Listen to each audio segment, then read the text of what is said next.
Hey guys, this is really incredible stuff. This ATF agent showed incredible and amazing bravery. The video you're about to see is shocking, but he survived.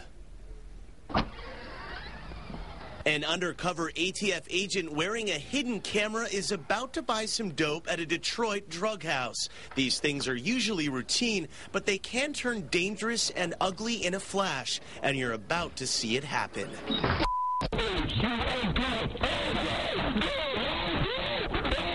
The agent is ambushed, and it's not because his cover was blown. In a minute, I'll tell you what happened to this agent. Right now, what led up to this life and death confrontation.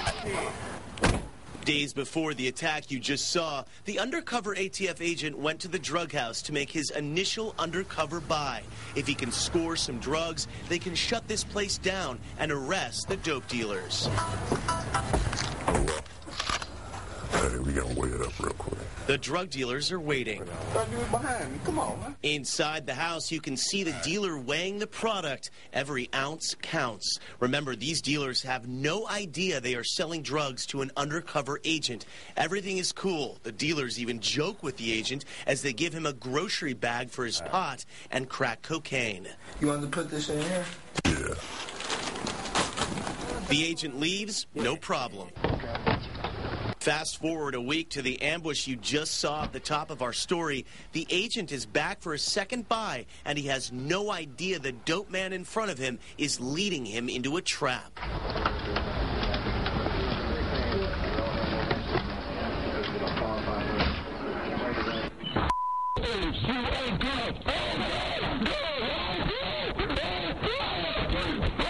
The attack blocks the camera's view. What you can't see is the dope man holding a gun to the agent's head. As you can hear, the undercover is in a fight for his life.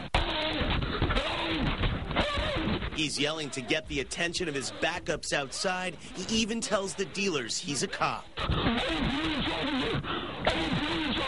Listen to what happens next.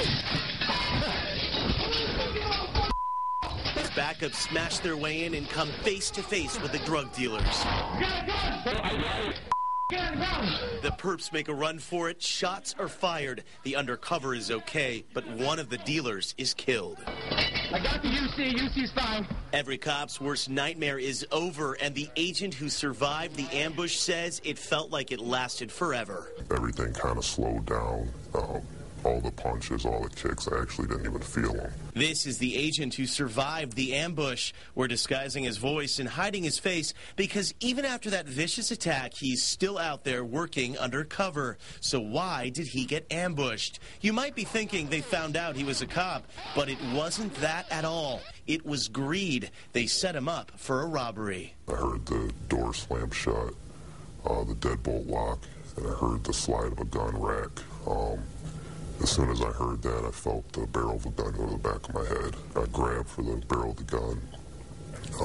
I was hoping it was a joke, but, obviously it was serious. So once I grabbed the gun, I moved it away from my head. That's when the other two guys that were inside the house came over towards where we were at, started punching, started kicking. I ended up putting my finger on the trigger of the gun, thinking I would just expend all the rounds out of the gun, and that's when I realized he was already pulling the trigger.